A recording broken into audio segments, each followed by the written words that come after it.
It's a very special day here on the Audible. Kim Bokamper here with you. You're not surprised about that. I'm always here making some stupid ass in the comments throughout the course of the show. You're watching us on Periscope. You can send your questions in. Just go to the message bar on the bottom, send them in. We'll get to them. Sitting next to me, one of the all-time greats, one of my favorite Dolphin players of all time, and one of my favorite French horn players that I've ever met, and maybe the only French horn player that I've ever met. You remember him as number 56 in your program, number 1 in your heart, Johnny Offerdahl. What's up, Johnny? How you doing, man? French horn. That'll bring up a couple interesting stories. Yes, it will. So let's start with this one. I grew up in Fort Atkinson, Wisconsin. Yeah. I had 4 older sisters, right? Yeah. No brothers. You're the only the youngest male in the family. And the only. And I grew up playing French horn and wearing their hand-me-downs. So French horn. I bet you no one in the NFL can match that. Which one is the French horn? It's the one that curls. Small one, right? You know, it curls, and then it's got a big bell at the bottom. Okay. And you put your hand in the bell, and you kind of just blow. How the hell you get playing the French horn, man? Oh, you just hanging around the house? So you couldn't have been a flautist? A flutist. Flautist. A penis and a flutist. Flautist. Is it a flautist? It's a flautist. Like you would know? I do know. Okay, I'll give that to you. Go ahead. Go All right, my turn. turn. Go do some research. I know you will. Okay, so I get called up as a senior in high school to the counselor's office. Never been called to the counselor's office. I think I'm in trouble. Because you were a good guy. Because I was a really good guy. And I was stressed out. I had a big band concert that night, and I wasn't ready for it. And I had a solo because I was a pretty good French hornist. So you started playing the French horn at what age? I started playing in 5th grade, so whatever that was. So in high school, you were accomplished. I was a first stringer. Okay. Football and French horn. I guess they'd call that first cheer. So I go in, and lo and behold, there is a guy named Coach Greg Madison, who is a recruiter for the Western Michigan Bronco, first-year coach underneath Jack Harbaugh, the head coach of Western Michigan. Jack Harbaugh, the dad of Jim and John. Jack Harbaugh. Mr. Jack Harbaugh.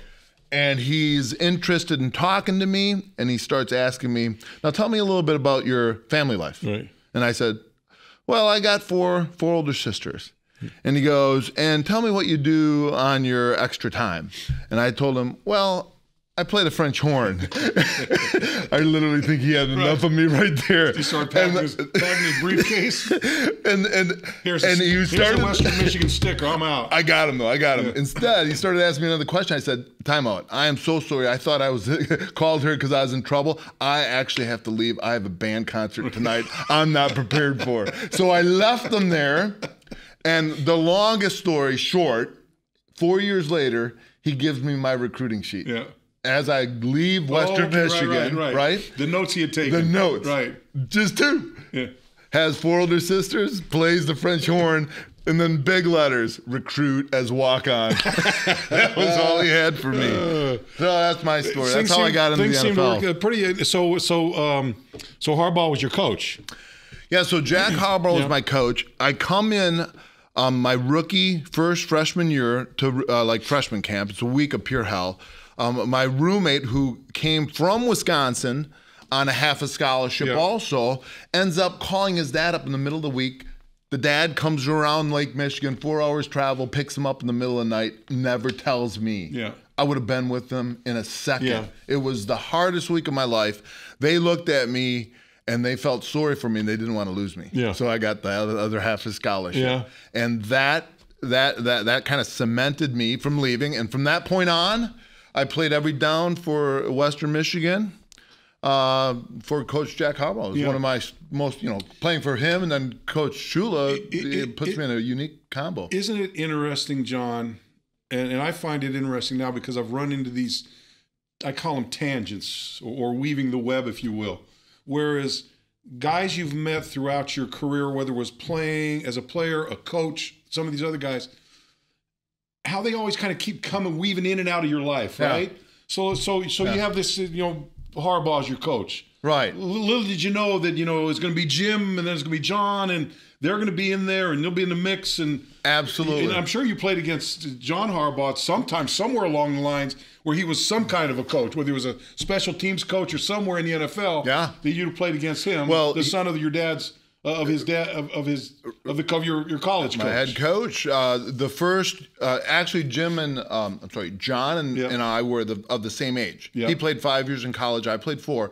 So his rookie year in the NFL was my second year, and his first preseason game was against the Miami Dolphins. Yeah, yeah. And in the first quarter, bam! I picked off a pass. That's very rare, right? Yeah. So I always have my thumb on Jim Harbaugh. But isn't it funny how it definitely does? So just to continue the thread, two of my sons went up to Michigan to play for actually Coach Madison, who is now was the defensive coordinator up there. And since then, Coach Jim Harbaugh's come on the team, and my youngest son Jameson's going to be a junior this year for him. Great. Yeah, good. Pretty cool, isn't it? Yeah, no, it's great. Yeah. And I still see Jack all the time. You know what? I see Jack. I see Jack over at our restaurant in Naples. Oh, that's he awesome. hangs out over there with some of his buddies. So I'll go in there, I see him, and get a chance to talk to him a little bit. He can talk. So, now, he's next a good time, storyteller. please bring my name up. Yeah, I will. I will. See what kind of dirt he throws at you. I will.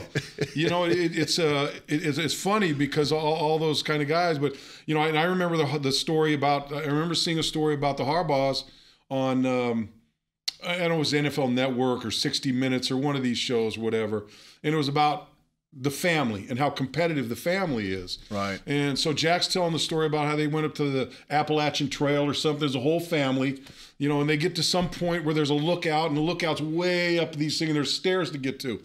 And so Jim and John decide they're going to go up, and they want to go to this vantage point, right? So they start walking up the stairs. So Jim gets a little ahead of him, and then John goes, oh no. So he kind of elbows him back, and it turns into a sprint up the stairs to see who could be at the top. And these guys at the time, they're probably 40 years old, right? And they're acting like 10-year-old kids. But, that's kind of the story of their family. I don't think it ever stops. Well, look at Jim, how how he coached. The guys, he is overtly maybe the most intense competitive guy I've ever seen. Right? I would agree. He's not hiding anything out there. And, I don't care about that. I don't care about that. I don't care how I look. I don't care how I dress. All I care about is winning.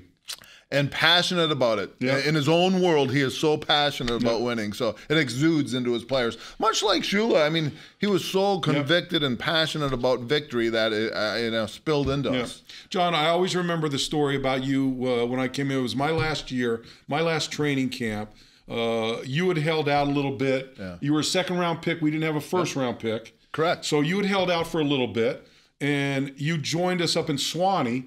You didn't maybe you were here for a day before we left for Swanee, or you met us at Swanee. Yep. No, I was here a day or two before. And so I remember going to Swanee. We just met you like day before. You were in maybe one meeting or something. We go to Swanee to practice against the Falcons, and we get in the huddle, and here you come in and get in the huddle. And you start calling a defense, and then you start pointing out, you've got the short outside, you've got the deep third, and I'm going, well, this guy's been here for a freaking day. You make me look a little was he better. bullshitting us or what? I mean, but sure enough, and that's always stuck with me. I've never, I've been through, that was my last year in the NFL. Yeah. I've been in the league for 10 years then. And I've never seen anything like it. And I'm like, I've never forgot about it just because it was that impressive. That and the fact that Dwight Stevenson just killed Tony Casillas during that. Dominated him during workouts. But I do remember that. And that certainly had to be part of what made you successful, not only in college, but certainly the success that you had in the National Football. Would you have 5 Pro Bowls? Yeah, my first 5 years. No, you got them in there. Yeah. No doubt. I mean, like, as you know, I wasn't the fastest and the biggest linebacker, especially my freshman year, rookie year. The only advantage I had maybe was that I was really a studious person. I worked hard at it. It didn't come natural, but I felt like as a linebacker, you don't really have a choice. You got to be knowledgeable about the defense. You're going to make the calls, the signals, and one way you can capture people's attention is to just come in and be on top of that part of the game. Yeah. I'm going to be honest with you, John, when he came in, and we got to talk about November 11th, your Gridiron Grill-Off going on. Don't let me forget that. We still have time here to get to that, so we're going to get to that. But John would say, hey, look, don't ask me to. I haven't seen practice. I haven't, kept up with everything. So I'm going to kind of phrase these questions. This is from Joey Bag of Donuts. Hey, John. Don't worry. They get better. Joey Bag of Donuts. Hey, John, do you see this linebacker squad being able to stop the run this year? Let's not talk about the players. Let's talk about the individuals. Let's talk to you from a linebacker standpoint of if you're a team that's had trouble stopping the run, just from a team standpoint, from a linebacker standpoint, what would the linebackers have to do better in order to make your run defense better as a whole? Yeah, so first of all, like any team, it's awesome. It's special when you have players around you that can take on their part of the game. And in the past, when we've had good defenses, the front line is the first line of defense. And if they can grab, if two can grab three, your linebackers are going to be pretty good. Independent about their individual talents, they're going to be free. Number one point in the game. Number two is that if you do get somebody on you, you have to be able to get off them. And in our defense, when we play 3 down and 2 inside linebackers, puts extra special responsibilities on those inside linebackers to shed blockers. If we play a 4-3, there's a little bit more freedom to roam as the inside linebacker. But the moment you get a big guy these days, as in any day, you're at a disadvantage unless you can be a hard-nosed, aggressive player who sheds blockers very well. Do you see the difference in the game, John? I think when you came in, the league was still it was about let your blocker take you to the ball, right? For you, you're standing back there, guard blocks down, the fullback's coming up. I got to fill this hole. There were certain rules. Guard blocks down, fill the hole. Flow goes one way, look for something coming back any the other crossing direction. pattern is these rules. Now they've gone to this kind of, which I call kind of a, I don't want to say undisciplined, but undetermined kind of spread offense. Okay, we're going to get all the offensive linemen kind of moving this way, and we're going to get the ball to the running back, and he's going to look for either something on the front side, something here, or a backside cut, and whatever shows up, I'm gonna show. Which seems to me to take away all those. I don't know that you can play the rules like you used to play back in that day. I think you make a great point. My keys today are not what they were when I played. And it kind of throws me off. Of course, I'm not 5 yards away from the center and ready to hit somebody, so I don't get the full feel. But just watching from the stands or from the sidelines, the keys aren't the same. They've changed. And I think to the advantage of the offense has played tricks on defensive players. They don't follow their own rules. Like when a guard blocks down, expect a fullback. Sometimes the play is totally away and the blockers didn't give you that direction. So it kind of throws you off, which in some ways makes you have to be even more of a disciplined player area defense, because if you start playing rogue, then you're going to create chaos on the defensive side. Well, you create seams. It's all, especially with something like that. If you don't stay in front of the guy and you decide, hey, I can go around in the backside, and then there's a seam right there, and once that happens, then all of a sudden the confidence of the defense starts shaking, and then everybody's trying to make up for everybody, and then that's chaos. The worst thing about being on a defense, and I would assume on an offense, I've never been an offensive player for the most part, but on a defense, the worst thing you have is a guy next to you that you don't trust. You don't trust him to be where he's supposed to be, because what you do depends largely on what he does. And so, it's a disciplined game, and I think the great athletes on defense can take that discipline and go outside the boundaries of that. But you always count on them because you got to pick and choose. And they're wise enough to do that typically. Exactly. Chuck Sawyer, Black Man Game from Periscope. See, we got all kinds of them in here. What's the most important trait for these young guys going into camp? Most important trait for guys, rookies coming into training camp. You got 7 new draft choices. You got undrafted free agents out there. Quite frankly, with the way that the NFL is right now, and the limited amount of padded practices they have during training camp, I quite frankly don't know how some free agents make the team. I just don't think they get a stage. I don't think they get the opportunity, because you're not in full pads that much during practice. You've got 4 preseason games that you're going to be limited in your reps. Man, you better do something that catches their eye quickly, or else I don't see how they make the team. Good point, too. It changed a lot for us. I don't know how I would have made the league. I really don't, because if I couldn't show my physical grit and my tackling abilities and just my hard head, I don't think I would have been too impressive in the drills. It's not like I run a 4.4 flat or anything. So, these might be the days of the athletes and not necessarily the great gritty football players, but, obviously there's a combination that eventually comes to the top. Certainly, I constantly laugh because with all the rules about how you can't use your head anymore, and how the physical part of the game has almost been kind of taken away from a defensive player. and the nature of practice, which probably would have saved our careers a couple more years, but certainly would not have allowed me to showcase my talents. I would have struggled in this league. Yeah, look, they don't. They do no live tackling anymore. They do, and I'm not even talking about live tackling. I'm talking about the little tackling drills we used to do where it's man on man. Right. Where the guy jumps up and you hit him and you wrap him up and you do that. They can't do that anymore. It's amazing that they play as well as they do, Kim. Yeah. Because all we talked about when I was in college and growing up was tackling and how we grab. Yeah. And nowadays you don't really see really good form tackling and stuff like that. But they don't do it. They don't practice. Well, now they're kind of moving on now to the training for tackling now becomes a lot more rugby tackling. Yeah. They're using a lot of rugby technique now when it comes to tackling.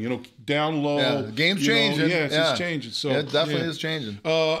Anthony Shake Felicio, Bo, who was a quarterback who was the most difficult to sack? For me, there's two guys that come to my mind initially.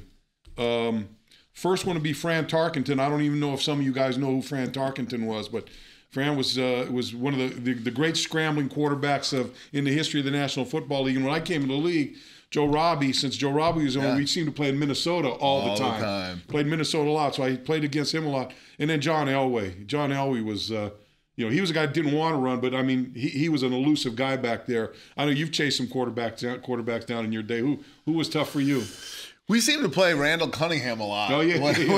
When in the midst of my career, and he was probably one of the first true scramblers that was an athlete and almost could run the ball as well as pass it. Yep. Yeah. In our division, we didn't have any great scramblers. We had great passers for the most part. I go back, John, and when my first 5 years I played linebacker, and I always hated those running quarterbacks because they put you in such a tough situation, especially when you're in a zone. Right? You got the short outside zone, double zone. You got the short inside zone. I got the short outside zone. All of a sudden, here's Randall Cunningham or something. Now he's attacking the line of scrimmage. There's a guy in my zone, though, but he's attacking the line of scrimmage. Do I go get him or do I stay back for him? If I stay back for him, he gets the first down. So what did you do? I usually did the wrong goddamn thing. Is what I did. I figured out what to do. Cover the guy. Because if you try to tackle him one-on-one, he's going to shoot. Then you get the double whammy. Then you look now you let him go, but now you can't even tackle the quarterback. Now you're really screwed. Yeah, it was always a dilemma. That was a tough. Yeah, there was a man-to-man. You could always turn your back and say, "I've got him man-to-man." Someone else has to get that quarterback. I can't deal with that. I have a dream. I still dream this, and it's like a nightmare for me. It was like I played in a Pro Bowl game, and Barry Sanders was a running back. And they put me in a man-to-man with Barry Sanders. Yeah. And I was like, oh, fudge, just don't throw it to him. And, the whole world see me try to tackle. They threw it to him, and I had to do a one-on-one open tackle with Barry Sanders. How'd you do? I don't remember. It's in my dream. Yeah. No, I tripped him. Well, I tell you what, I had with the first, may have been a Monday night game. One of the first games I've ever played. We played the Buffalo Bills, and I remember coming out and my we ran a one coverage. We were running one coverage when you first came in. So I was a weak side linebacker, so I had the weak side back. And when they came to the line of scrimmage, the weak side back was, I forget who their fullback was. I want to say John Brockington, but it wasn't John Brockington. It was a big, Roosevelt Leaks kind of, big, like Pete Johnson kind of big, strong, knew he couldn't run. So you're covering. I got no problem. I'm covering this guy. I cover this guy all over the field. So Joe Ferguson starts calling plays. All of a sudden, they switch around, and now I got OJ. Now OJ Simpson's, right? OJ runs an arrow takeoff on me, right? So I'm running to the sideline, and he turns up. I go, just keep going. So as soon as he turned up the sideline, I reached and I hooked the back of his shoulder pad, under his sleeve. Did you get away with it? And I'm just holding tight, and I'm literally like dragging I'm like my cleats. I got him in the ground, just trying to put like a break or something, and he's yelling, he's all in, and I'm just dragging with him. Did you get away with it? You got away with it? I didn't get called for it. They threw the ball the other way, and I looked back at him, and he looked at me, and I said, good coverage, huh? That was it. That was the only way I could cover somebody like that. Lewis Ellenbogen, the human bowling ball. I don't know what that means. I don't know if you're talking about Don Nottingham or what, but I'm with you on the human bowling ball. Maybe you were the human bowling ball. I don't know. Christina Alonso, I'm an Arizona girl, but I love my Dolphins. Appreciate you watching the show and glad you love the Dolphins. I don't know if we get to Arizona this year. I've never been to Arizona in a football game. Never played? Never played. Have you? I never played. Yeah, no, you I probably never didn't. played. They didn't have the Arizona Cardinals back then. No, never played there. Yep. No. How about in college? No, I never played in Arizona. I played in New Mexico. I played in Utah. Played in Nevada. Played in Minnesota. Played in North Carolina, North Dakota. What other NFL team did you not play in? What the stadium? Yeah. There was one I'd never played in at the time. Now look, they're all a bunch they of all new changed. ones since then. Yeah. But Denver I played in. Seattle I played in. I think I played in most of them. I grew up in Wisconsin. I never got to play in my home. Never got to play in Milwaukee or Green Bay. Yeah, that was a great experience. You know, Green Bay was, you know, it's funny. There were certain places, and there were a lot of places when I came into the league that I wanted to play at.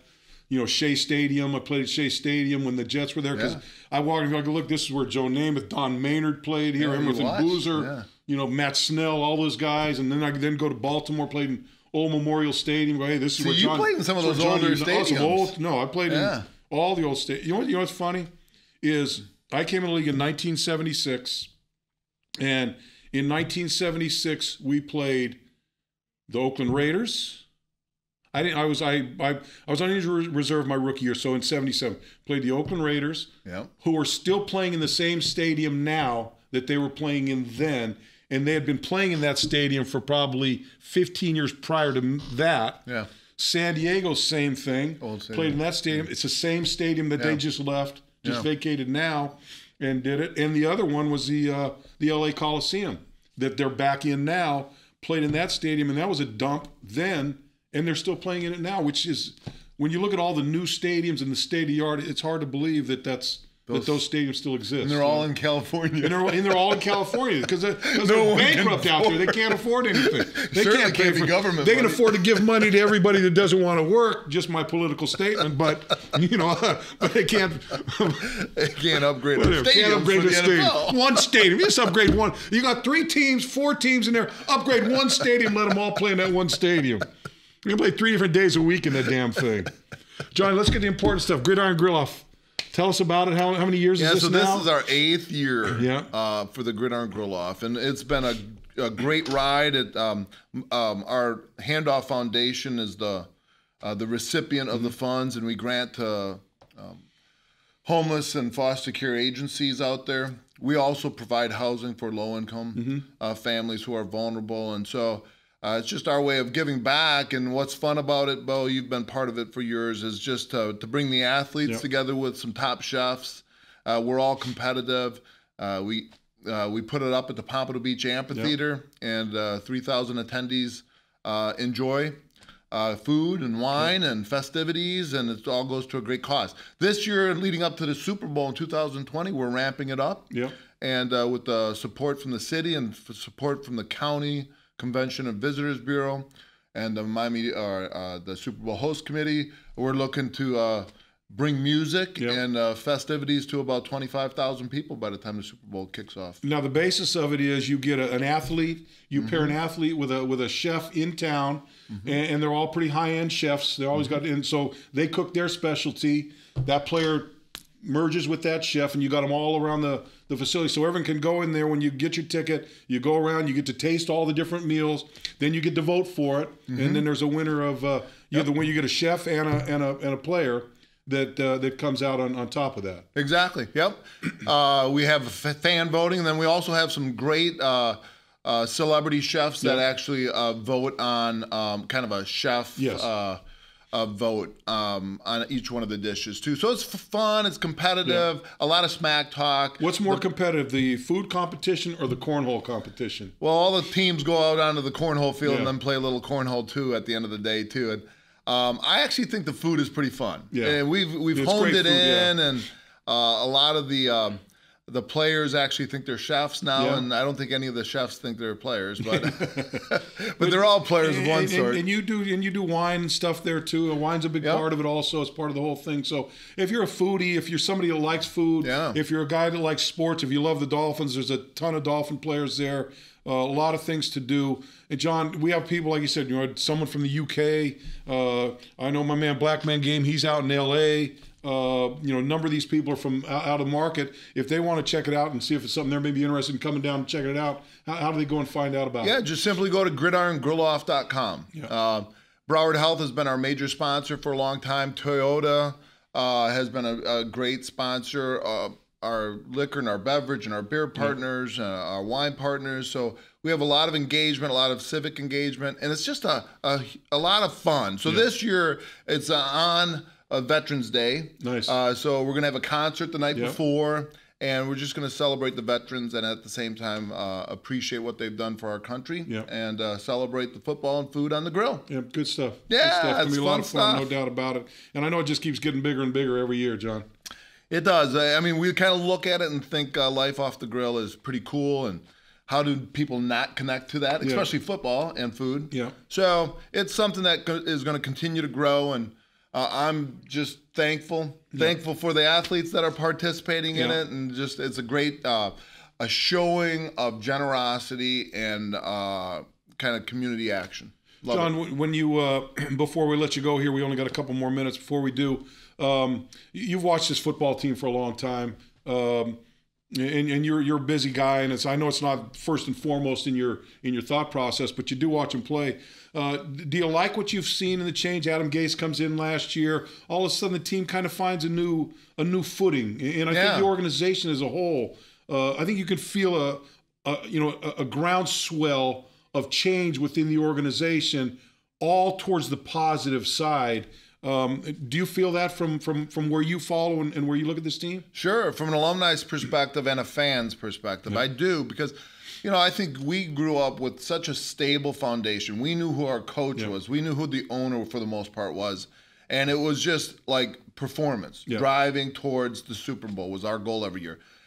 Boy, for the last 10, 15 years, it's been a struggle. There's been so many revolving doors from, the organizational side all the way to the coaching. And for a first-year coach to come in who's young and has the quarterback offensive mind and start building a team that makes the playoffs in his first year gets us excited. Us old guys who say it's proud to be a Dolphin again. Yeah, no, it's great to see. And look, I think a lot of people have high hopes for this team. Optimism is pretty high as far as is going in. And you just had another nice draft with guys. You got a lot of guys that are free agents that, unlike the past where they let them go somewhere else, they re-signed their guys. And that says a lot as far to the other guys as to, what this organization is about. So I'm with you. I feel very good about it. But one thing I feel better about, Johnny O, is having you on the program with us today. Before we go, can we sneak in that story that every time I like it when you tell me? Which one? Well, the one about Shula. And when he has an amazing tolerance for other people's pain. Oh, remember that one with the broken arm? So I'll give you the one story. This is good. Do you tell this a lot? I haven't told it on the show here. I haven't told it in a while. So Coach Shula was a great coach. I mean, he was a Hall of Fame coach, greatest coach ever to coach the National Football League. He wasn't the easiest guy to play for. Nope. Right? I don't know if we would have said he was the greatest coach when we played for him. No. We certainly do now. He was that asshole most of the time when you played for him. That son of a bitch, Jesus Christ, But this was back in the day when he expected you to play. Yeah. I remember we were playing the Pittsburgh Steelers one year, and Rocky Blyer drilled me on my knee, and I knew my knee was gone. I knew it was bad. And I come running off the field. I just told the story the other day with Joe. I come around the field, goes, "What's wrong?" My knee goes, get the hell out there. We need you, So he was so after he retired, we had a roast for him. I emceed the roast. I get a call from Shula. He goes, "Hey, you need to come to my office the day before the roast." He says, "Hey, what's going on with this roast? I need to know something about it," right? I go, "No, I'm just going to, who's going to be there?" I go, "Because no media, just players, wives, that's it. No, it's just an internal thing." He goes, "Oh, okay." He goes, "We're just going to pass around the mic and let guys tell stories." He goes, "No media there." He goes, "Yeah." He goes, "Yeah, then say whatever you guys want to say. Be my guest." He was all for it. So everyone, guys are passing around the mic telling stories. So Bob Kuchenberg gets up and he says, well, I got to tell you this, Coach Shula, he had great tolerance for other people's pain, right? Which I thought was a great line. It's a great line. Tolerance for other people's pain. So the show goes on, and finally Shula's the last guy. I give him the mic, and he gets up. And now this is, everything I'm going to say is Coach Shula talking, not me, right? And this is pretty close to verbatim. Yeah, I guess Cooch is right, maybe I was a little bit, didn't pay much attention to the injuries and stuff. I was more focused on getting guys out on the field. And so maybe I didn't. He goes, and I should have learned early. I should have learned early. When my first year coaching with the Baltimore Colts, I think he was the youngest coach in the league at the time. He says, I'm on the sidelines, and one of my best receivers goes down with an injury. He says, so I walk out on the field. He says, back then I'd walk out on the field and see how the guy was, He said, I stopped doing that after a while. So he says, I walk out on the field and I see this guy laying there, and he's got a compound fracture of his lower leg. I don't know if you know what a compound fracture is, but the bone is sticking out of the bone is torn through the skin, sticking through the guy's sock, right? He's in a little pain. And he's in his bloody, in the whole thing. And coach, and the guy's laying there writhing in pain. And Coach Shula looks at his leg, looks up and goes, do you think you can go? And the guy goes, no, Coach, I don't think so. He goes, so I turn around, kick the dirt and go, why does this shit always happen to me? Boom, the end of the show. That's it. That's the show. Johnny Offerdahl, always a pleasure, my man. Thanks for coming in. Great stuff. That's going to do it for the Audible. We'll be back Monday. Before we come back Monday, let me let you know we got some changes coming to the Audible. We're going to be a lot more on location. We're going to be out live a little bit. That's all going to start in August. We're probably going to take a little break after next week and kind of get ourselves retooled and everything. We'll play some best of shows, but we're going to have a little bit of a vacation here between probably mid next week and the 1st of August, somewhere around there, somewhere around that ballpark. So stay tuned. Watch the shows on Monday, Wednesdays, and Fridays. We'll play in some best of stuff. I'll be on again next week, and we'll let you know exactly what's going on. But just want to give you a heads up so you know that the Audible's not going away. We're going to be back. We're going to be showing some tape shows, but we're going to get back to being live right around the beginning of or the end of August or the beginning of August and throughout. So we'll keep you updated on everything that's going on. So we want to be with you. We just want to get a bigger platform so we can hear from more of you and answer your questions. But right now, John and I, we're out. We'll see you next time.